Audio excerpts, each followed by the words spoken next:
నమస్కారం. అదృష్టం కార్యక్రమానికి స్వాగతం. బుధుడు ఏ ఇంట్లో ఉంటే ఎటువంటి ఫలితాలు కలుగుతాయి, ఏ రాశి వారికి శుభ పరిణామాలు, ఏ రాశి వారికి దుష్ప్రభావాలు కలుగుతాయో తెలుసుకుందాం ఇవాల్టి కార్యక్రమంలో. దీని గురించి తెలియచేసేందుకు, అలాగే మీకున్నటువంటి వాస్తు జాతక సమస్యలకు పరిహారాలు తెలియచేసేందుకు మనతో పాటు ఉన్నారు ప్రముఖ జ్యోతిష్యులు వీరాపురం సుబ్రహ్మణ్య స్వామి గారు. మరి ఆయన అడిగి మరిన్ని సలహాలు సూచనలు తెలుసుకుందాం. నమస్కారం గురువు గారు. శుభాశీస్సులండి.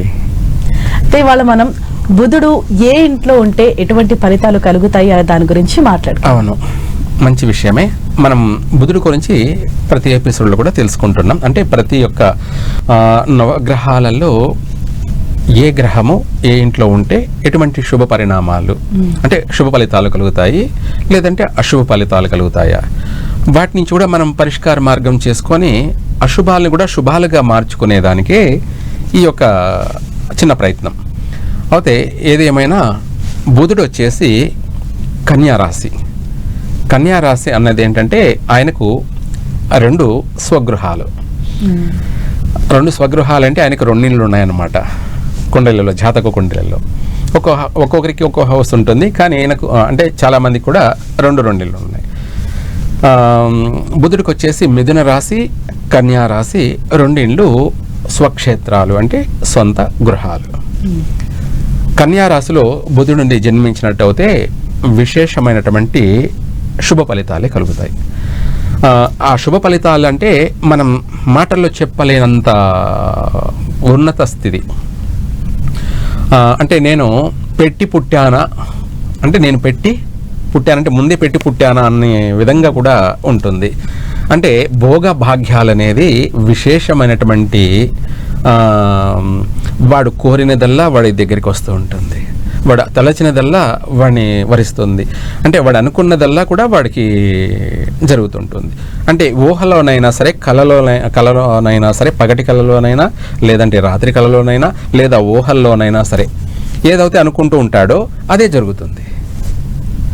ఇప్పుడు ఏదన్నా సపోజ్ ఒక వాహనం కొనాలి అని అనుకుంటున్నాడు అనుకుందాం. అంటే చూస్తుంటాడు, ప్రతిదీ వాహనం చూస్తుంటాడు, అందరూ వాడుతున్నారు, నేను కూడా ఈ వాహనం కొనాలి అని అనుకుంటే అది జరిగిపోతుంది. అలాగే తను ఏదన్నా ఒక వ్యాపారం చేయాలనుకున్నాడు, ఆ వ్యాపారం అనుకున్నదే అవుతుంది. ఇట్లా ప్రతి విషయంలో చిన్నప్పటి నుంచి కూడా ప్రతి రంగంలో ప్రతి విషయంలో కూడా ఏదైతే అనుకుంటూ ఉంటాడో అదే జరుగుతూ వస్తుంటుంది. అయితే కన్యా రాశిలో లేదా లగ్నమైన లేదా కన్యా రాశి ఆ స్థానం, ఆ ఇంటి అంటే మనకు సింహ లగ్నం అన్నా లేదా రెండో ఇల్లు అవుతుంది. ఇక్కడ ఒక్కొక్క రాశి ప్రకారంగా అక్కడ మనం చూసుకుంటే లగ్నాన్ని బట్టి ఇంటిని నిర్ణయించడం జరుగుతుంది. ఈ కన్యా రాశిలో బుధుడు నుండి జన్మించినట్టు అయితే ఆయన ఒక్కడే ఉన్న విశేషమైనటువంటి భూత భవిష్యత్తు తెలిసినటువంటి వాళ్ళు, మంచి జ్ఞానవంతులు, మంచి ఏది చెడు ఏది అన్నది ప్రతి ఒక్కరికి కూడా తెలియచేసేటువంటి టాలెంట్ ఉన్నటువంటి వాళ్ళు చిన్నప్పటి నుంచే. అంటే గురువుకే పాఠాలు చెప్పేస్తారు వీళ్ళు, గురువుకే పాఠాలు చెప్పేస్తారు. అంటే గురువుకు మించినటువంటి వాడు, గురువుకు మించిన శిష్యుడు అని కూడా చెప్తారు. అంటే వీడేంద్ర అంటే సూక్ష్మమైనటువంటి సూక్ష్మగ్రహి, మాటలను కూడా క్రియేట్ చేయగలడు. అదే వాళ్ళని రచయిత అంటారు, కవి అంటారు, లేదా రకరకాలైనటువంటి వాళ్ళకు ఒక పేర్లు, బిరుదులు చిన్నప్పటి నుంచే వాళ్ళకు ఒక బిరుదులు వచ్చేస్తూ ఉంటాయి. వాళ్ళకి అన్నీ కూడా పరిచినట్టుంటాయి. అంటే పరిచినట్టుంటే ప్రతిదీ కూడా వాళ్ళ కోసం ఎదురు చూస్తున్నాయా అన్నట్టుగా ఉంటుంటుంది. సన్మానాలు, సత్కారాలు, గౌరవాలు, అలాగే అందరి చేత మంచి పేరు ప్రఖ్యాతలు, కీర్తి, వాళ్ళ యొక్క వంశానికి, వాళ్ళ ఒక కులానికి, ఆ సంఘానికి పేరు ప్రఖ్యాతలను తీసుకొచ్చేటువంటి గొప్ప యుగ జాతకుడు అని కూడా చెప్పచ్చు. అంటే ఆ యుగానికి వాడే జాతకుడు అన్నట్టుగా కూడా ఉంటుంది. అటువంటి విశేషమైనటువంటి జ్ఞానవంతులు. అయితే వీళ్ళు ఏది చేసినా కూడా సక్సెస్సే.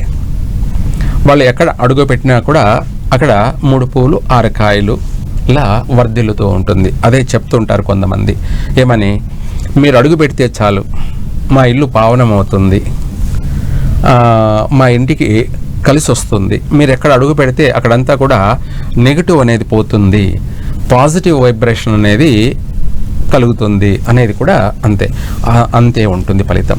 అటువంటి వాళ్ళు ఏది మాట్లాడినా కూడా చిలక పలుకుల్లా ఉంటాయి. చిలక పలుకుల్లా అంటే ఎదుటి వాళ్ళందరినీ మంత్రముగ్ధుల్ని చేసేస్తారు. అంటే వాళ్ళు ఏం మాట్లాడుతున్నారు, లేదు వాళ్ళు తదాస్తు ఏదైనా సరే అన్నారంటే అదే జరిగి తీరుతుంది.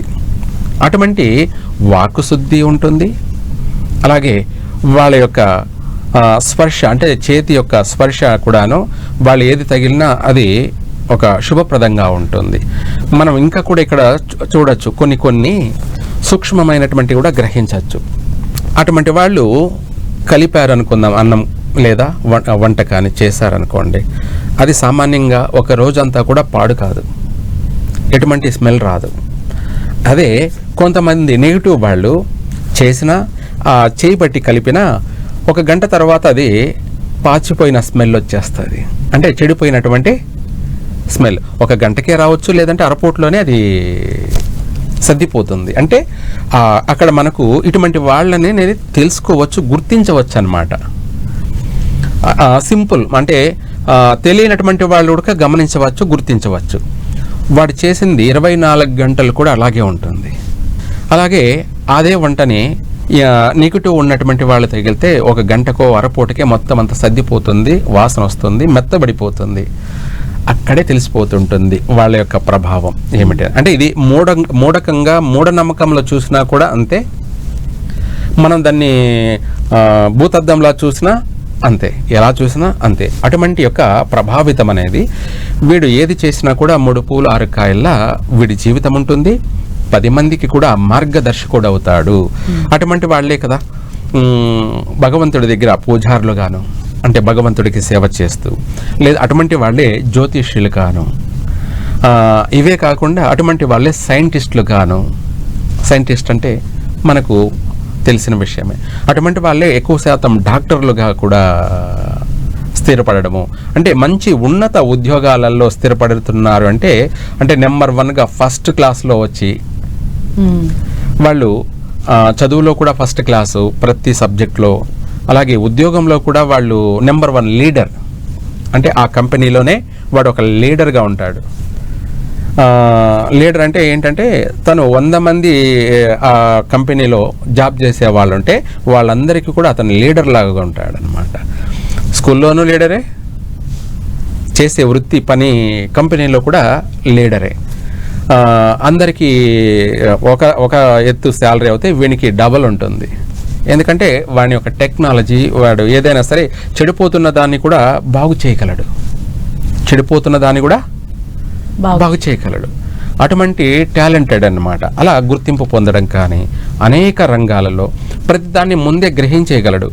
ఇది మంచా చెడ, మనం చేసింది స్టాండర్డా లేకపోతే టెంపరవరా, లేదంటే అది చెడిపోతుందా అంటే కూలిపోతుందా, ప్రతి దాంట్లో ప్రతిదాన్ని అన్ని విధాల ముందే సూక్ష్మంగా గ్రహించేయగలడు.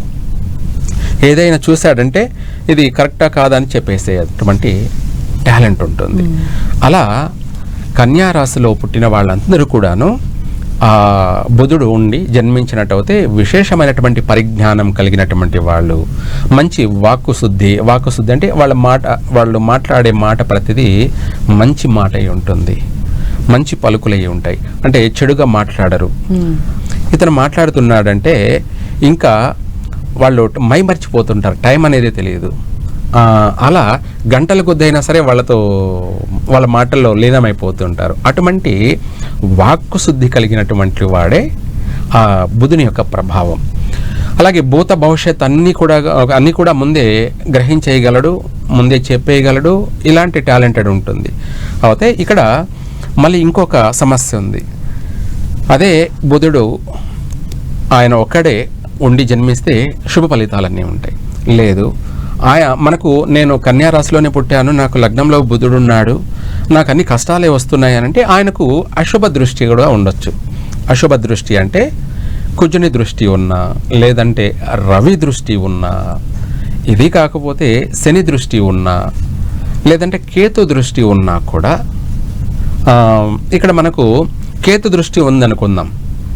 వాని జ్ఞానం అనేది బ్రహ్మజ్ఞానే, ఇంకా మంచి తెలివితేటలో జ్ఞానం ఉంటుంది, కానీ వాడు అనారోగ్యకారకుడు. అనారోగ్యకారకుడు అంటే వాని ఆయుష్కు వాని ఆరోగ్యానికి స్టాండర్డ్ లేదన్నమాట. ఎప్పుడు ఏం జరుగుతుందో తెలియదు. అనారోగ్యంతో వాడు దుర్మరణం చెందే అవకాశం ఉంటుంది. అంటే చెప్పుకోలేనటువంటి ఆరోగ్య సమస్యలు. ఆ ఆరోగ్య సమస్యలు అనేది అనేక రకాలుగా ఉండొచ్చు. అంటే నరాలు బలహీనతతో కూడుకొని ఉండొచ్చు, లేదంటే బ్రెయిన్ అనేది డెడ్ కావడం, అదే బ్రెయిన్ స్ట్రోక్ అంటాం కదా, బ్రెయిన్ డెడ్ కావడం, ఇటువంటి ఒక్కొక్క రకమైనది కాదు, అనేక రకాలైనటువంటి నష్టాలతో వాడి జీవితం అనేది మధ్యకాలంలోనే వాడు మరణించే అవకాశం ఉంది. అంతేకాకుండా వానికి ఆ బ్రహ్మజ్ఞానం అన్నాం కదా, ఎందుకంటే కేతువు కలవడం వల్ల బ్రహ్మజ్ఞాని అంటే వాడు ఎప్పుడో జరగబోయేదాన్ని ఇప్పుడే రాసేయగలడు, ఎన్నో వేల సంవత్సరాల కింద జరగబోయేదాన్ని ముందే రాసేయగలడు. లేదు వీడు రాసింది ఇక్కడ వెనక ముందైనా సరే జరిగి తీరుతుంది, లేదా చెప్పింది చెప్పినట్టుగానే టైం ప్రకారంగా జరిగిపోతుంది. అటువంటివన్నీ కూడా భూత భవిష్యత్తు అనేది ముందే రాసిపోవడం, ముందే చెప్పేసిపోవడం కూడా జరుగుతుంది. కానీ ఆయుష్ లోపకారకుడు అవుతాడు. వాడి ఆయుష్ బాల్యంలోనే మరణించవచ్చు, లేదా మధ్య వయసులో మరణించవచ్చు, కానీ సంపూర్ణ ఆయుష్ మాత్రం అయితే ఉండదు. ఇలా ఒక్కొక్క గ్రహం కలిస్తే ఒక్కొక్క పరిణామాలు కలుగుతూ ఉంటాయి. అదే ఇందాక మనం చెప్పినట్టు కుజుడు కలిశాడనుకోండి, వాడి జీవితం నరకంతో కూడుకొని ఉంటుంది. నరకం అంటే ఇంకా మనం చుట్టుపక్కల వాళ్ళు కూడా వాడిని అసహించుకునేలాగా ఉంటుంటాయి. వాడి ప్రవర్తన కూడా అలాగే ఉంటుంది. వాడు సైకాలజికల్గా వాడు సైకో సాడిస్ట్ అన్నట్టుగా ఉంటుంది. అంటే ఏంటంటే చుట్టుపక్కల వాళ్ళందరికీ కూడా నష్టాలు కలగజేస్తూ ఉంటాడు. అటువంటి వాడిని ఏదైనా మనం పనిలో పెట్టుకున్నా, కంపెనీలో పెట్టుకున్నామనుకో, ఆ కంపెనీని అంతా మొత్తం నాశనం చేసేస్తాడు. అంటే వాడు చేయడు, ఆ చేసే వాళ్ళందరినీ కూడా చేయనీడు, చెడగొట్టేస్తాడు. ఎందుకంటే వీడికన్నా బాగు చేసేవాడు ఉన్నాడు అనుకో, వీడు వెంటనే వాడు బాగు చేసేవాడిని చెడగొట్టేస్తాడు. అదే వీడు చేయడు, ఇంకొకడిని చేయనాడు, ఆ కంపెనీని క్లోజ్ చేసేస్తారు, మూసేస్తారు. ఫ్రెండ్షిప్ చేసేటప్పుడు ఆ ఫ్రెండ్ అనేది మనకు తగినవాడా కాదా, వీడితో జాగ్రత్తగా ఉండాలి అన్నది కూడా మనము చూసుకోవాలి. లేదంటే వాడి వల్ల ప్రాణ నష్టమే జరిగిపోతుంది. మనం చూస్తుంటాం కదా, చాలామంది స్నేహితుల వల్ల ప్రాణ నష్టాలు కూడా జరిగిపోతుంటాయి. అయితే వాడు కావాలని చేయకపోయినా కూడా వాడెంటమటితో పోవడం వల్ల నష్టం అనేది జరిగిపోతుంది. ఇట్లా ప్రతిదీ కూడా మనకు నష్టం జరుగుతుంది. అంటే అటువంటి కలయిక కుజుడు బుధుడు కలవడం వల్ల, ఇది మీరు చెప్పింది కన్యా రాశి వాళ్ళకి జరిగే లాభ నష్టాలు. ఇంకా కూడాను ఆరోగ్యపరంగా కూడా చాలా పెద్ద పెద్ద సమస్యలే ఉంటాయి. ఈ కుజుడు కలవడం వల్ల ఏమవుతుందంటే అటువంటి వాళ్ళకందరికీ కూడా హార్ట్ స్ట్రోక్ అని చెప్పి రావడం, అనారోగ్య సమస్యలు, బ్రెయిన్ స్ట్రోక్ అని రావడం, ఇవే కాకుండా రక్తం గడ్డలు గట్టిపోవడం, శరీరం నుంచి పుండ్లు, రాచపుండ్లని, అనేకమైనటువంటి అనారోగ్యాలకు సంబంధించినటువంటి సమస్యలు కూడా ఎదురుకావడం, లేదా తీవ్రమైనటువంటి రక్తస్రావణంతో కూడుకొని నష్టాలు, ఇటువంటి అనారోగ్య నష్టాలు కూడా ఎక్కువగా ఉంటాయి. రెండోది ఇందాక చెప్పాను, బ్రెయిన్ స్ట్రోక్ అంటే మనం అంటాం కదా, ఈ కుజుడు బుధుడు కలిస్తేనే ఎక్కువ శాతం ఇటువంటి ప్రమాదాలు అనారోగ్య ప్రమాదాలు కూడా సంభవించే అవకాశం ఉంది. వాటికి సంబంధించి కూడా పరిహారం ఉంటుంది. అది మనము వాడేటువంటి ఫుడ్లోనే, అంటే మనం రోజు నిత్య తినే భోజనంలోనే మార్పులు చేర్పులు చేసుకోవాలి. అయితే అందరికీ కాదు, అది ఇటువంటి జాతకుడికి మాత్రమే. లేదు అది కూడా మనము కాకపోతే దైవికంగా కూడా పరిష్కారం చేసుకోవచ్చు. రెండు మార్గాలు, మనం తినేటువంటి భోజనం ద్వారా, అలాగే రెండోది దైవికంగా మార్గం. ఈ రెండు మనము ఆచరించినట్టయితే ఆ ప్రాణ నష్టాలు కానీ, ఆ అనారోగ్యాల వల్ల బాధలు పడడం కానీ ఉండవు, సేవ్ అవుతాం. అలాగే మరొక రాశి తులారాశి గురించి తెలుసుకుందాం. అలాగే మీరు అన్నట్టుగా బుధుడు తులారాశిలో ఉండి జన్మించినట్టయితే చక్కగా ఇందాక మనం చెప్పుకున్నట్టే అంతే శుభ ఫలితాలు ఉంటాయి. అక్కడ ఇంకా చెప్పాలి అంటే బుధుడు మన తులా లగ్నమై లగ్నంలో ఉన్న లేదంటే ఆ ఇంట్లో ఉన్న బుధుడు ఉండి ఇంకా కూడా ఆయనకు ఆ ఇంటి యొక్క యజమాని అంటే శుక్రుడు ఉండి బుధుడు ఉండి జన్మించినట్టు అయితే వీరి జాతకరీత్యా విశేషమైనటువంటి శుభ ఫలితాలే ఉంటాయి. ఆ శుభ ఫలితాలు ఏంటంటే సంగీతంలో రాణించడం, సంగీత విద్వాంసుడు అంటారు, ఏమంటారు, లేదంటే గాయకుడు అంటే మంచి గాన కోకిల అంటే వాళ్ళు పాడుతూ ఉంటే అమృతం అలా అనిపిస్తుంది. అలాగే వాళ్ళు కూడా 10 మందిని స్పిరిచువల్గా మార్చడం కానీ ఎటువంటి వాడినైనా కూడా స్పిరిచువల్గా మార్చేస్తాడు. అంటే అవతల వాడికి జ్ఞానం లేనివాడు అనుకుందాం, అటువంటి వాడిని కూడా స్పిరిచువల్గా ఆలోచించేసే విధంగా తీసుకెళ్ళిపోతాడు. అంటే అతనితో మనం జర్నీ చేస్తే, తనతో మనం ఫ్రెండ్షిప్ చేసినా కూడా మన జీవితం కూడా బాగుపడుతుంది, మనకు కూడా మంచి పేరు వస్తుంది. మంచి వాడితో కలిస్తే మంచి పేరే వస్తుంది. అలాగే గుడ్ బై అంటారు అందరినీ కూడా. ఆ విధంగానే అనేక విషయాలలో కానీ అనేక రంగాలలో కానీ చక్కగా విశేషమైనటువంటి అభివృద్ధి చెందడం. మంచి వ్యాపారవేత్త అంటే ఎటువంటి వ్యాపారాన్నైనా కూడా వాడు చిటికలో చేయగలడు. అదే బుధునికి ఇక్కడ వచ్చేసి రవి దృష్టి కానీ ఉన్నట్టయితే ఏదైనా సరే మనం కొనడానికి ఇతని దగ్గరికి వచ్చాడు అనుకోండి, ఇతను చూడగానే ఇతని యొక్క మాట తీరు ఇతని యొక్క చూడగానే కొనాలనుకున్నవాడు కూడా కొనడు, వెళ్ళిపోతాడు, సరే మళ్ళీ వస్తానులే అని. అట్లా ఆపోజిట్లో ఉంటుంది. ఇక్కడ బుధుడు అనేది ఒకడే ఉన్నట్టు అయితే ప్రతి దాంట్లో కూడా విశేషమైనటువంటి ఫలితాలే ఉంటాయి. ఆయనతో ఒక్కొక్క గ్రహం కలిస్తే ఒక్కొక్క విధంగా ఆపోజిట్ ఉంటుంది. ఇది కాకుండా తన శరీర తత్వాలు ఏమవుతుందంటే మనిషి పుట్టుకతో పురుషుడే కానీ తన హావభావాలు తన బాడీ లాంగ్వేజ్ వచ్చేటప్పటికి స్త్రీ లక్షణాలు ఉంటాయి. అంటే స్త్రీ లక్షణాలు అంటే మాట కూడాను శని కలిసిన లేదా కేతువు కలిసిన శుక్రుడు కలిసిన తనలో శరీర తత్వాలు వచ్చేటప్పటికి స్త్రీ లక్షణాలు అనేది అధికంగా ఉంటాయి. అక్కడ తన జన్మ రహస్యం అనేది ఒక్కొక్క గ్రహాన్ని బట్టి ఒక్కొక్కలాగా ఉంటుంది. తన మాట కూడా అంతే, మాట కూడా వాయిస్ అనేది లేడీ వాయిస్ లా ఉంటుంది. ఇటువంటి లక్షణాలు కూడా ఉంటాయి. అంతేకాకుండా వాళ్ళ యొక్క వివాహ జీవితంలో కూడా పురుష సంతానం కలిగే అవకాశం ఉండదు, స్త్రీ సంతానం మాత్రమే కలిగే అవకాశం ఉంటుంది. ఇటువంటివి అనేకమైనటువంటి ఆ గ్రహ ప్రభావాలను బట్టే వాళ్ళ జీవితం అంతా కూడా ఆధారపడి ఉంటుంది.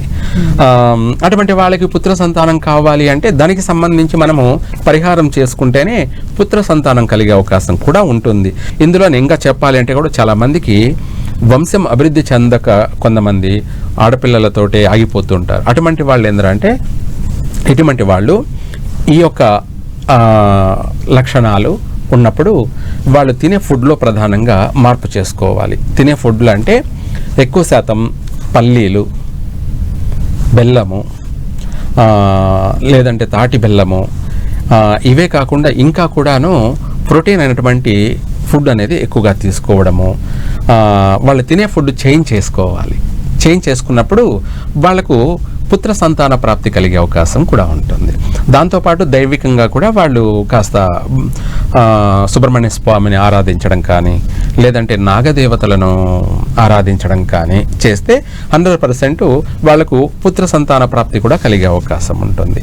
ఇలా ఈ తులా రాశిలో ఉన్న వాళ్ళకి కానీ తులా లగ్నంలో ఉన్నటువంటి వాళ్ళకి కానీ అధికంగా స్త్రీ సంతానం మాత్రమే కలిగే అవకాశం ఉంది. కాబట్టి దానికి పరిహారం కూడా చేసుకుంటే మళ్ళీ పుత్ర సంతాన ప్రాప్తి కలుగుతుంది. అన్ని రంగాల్లో అన్ని విషయాలలో కూడా వాళ్ళు అభివృద్ధి చెందగలరు. తర్వాత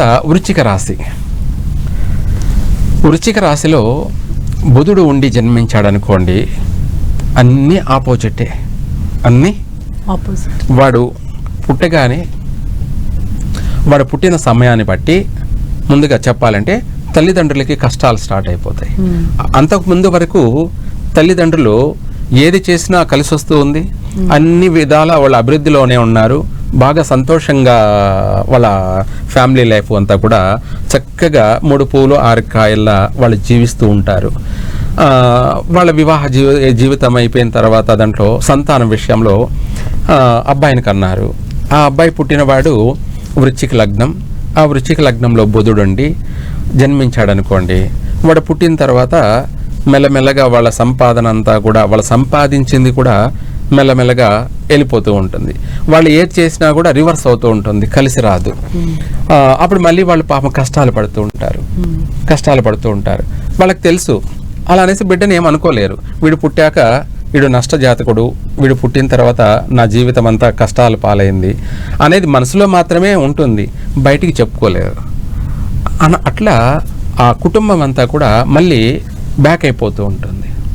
ఎంత అభివృద్ధి చెందారో అంతే రోడ్డున పడతారు వచ్చి, మళ్ళీ అష్ట కష్టాలు పడుతుంటారు. అష్ట కష్టాలంటే ప్రతిదానికి కష్టపడడమే. ప్రతి చిన్న విషయానికి కూడా కష్టపడినా కూడా ఫలితం ఉండదు. కష్టపడి వీళ్ళు గొడ్డు కష్టం పడతారే కానీ దానికి తగిన ప్రతిఫలం కూడా అనుభవించడానికి, ఒక్కోసారి ఒక్కొక్క పూట తినడానికి కూడా కష్టపడే రోజులు వచ్చేస్తాయి. అలాంటి సమస్య ఏర్పడుతుంది. అంతేకాకుండా వీడి జాతకం అన్నా బాగుంటుందంటే వీడు అన్నిట్లోనూ వీడి బిహేవియరే చాలా చిల్లరగా ఉంటుంది, నీచనంగా ఉంటుంది. చిన్నప్పటి నుంచి ఆశపోతూ అన్నిట్లోనూ ఆశలతో కూడుకొని, రెండోది ప్రతిదీ వీడంతటా వీడే నష్టాన్ని కలగ చేసుకుంటాడు. ఎవడో వీడికి నష్టం చేయాల్సిన అవసరం లేదు, అన్ని నష్టాలే కొనుక్కొచ్చుకుంటూ ఉంటాడు. అందుకే ఏనుగు మీద చెత్త ఏనుగే వేసుకుంటుంది, ఆ ఏనుగు పైన ఎవరు వేరు.